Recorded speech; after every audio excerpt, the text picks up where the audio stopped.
The fight for the budget smartphone champion continues amid a series of new phone launches around the £100 mark.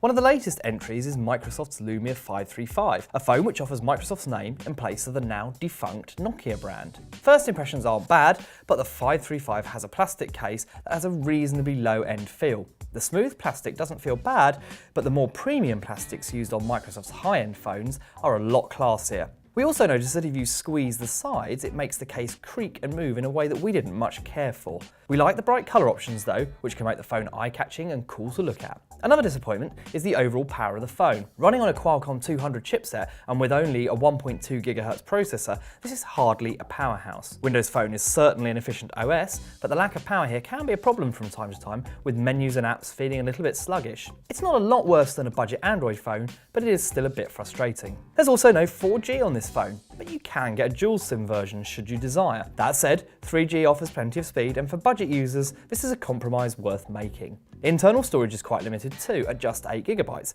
That's painfully low really, and may cause some problems if you like using a full variety of apps. There is an option to add 128GB of microSD capacity too, which you might find useful for storing photos and any music you want to carry around with you. The camera is a fairly modest 5-megapixel model. It's decent enough, and Microsoft's camera app make using it a reasonable pleasure.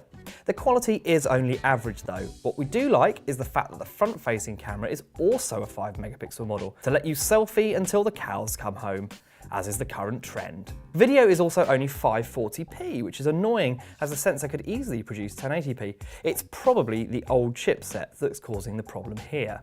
The screen is about average for a phone of this price. It's not super colourful, and we found that it looked pretty washed out. Text is a little soft too, but at 540 by 960 resolution, we're not hugely surprised that it's not the most impressive we've seen. One area where the 535 does triumph though, thanks to its modest specs, is in battery life. We found that you can get well over a day out of this plucky little phone, so for a lot of people, that will be a real selling point. Ultimately, the Lumia 535 is a phone that offers a nice enough user experience to be worth its £100 asking price. We would suggest that if you want to spend around this amount, that you get a much better deal looking at the new Moto G. But there are lots of advantages to the Lumia, and Windows Phone is a great OS, especially if you want a simple experience right out of the box.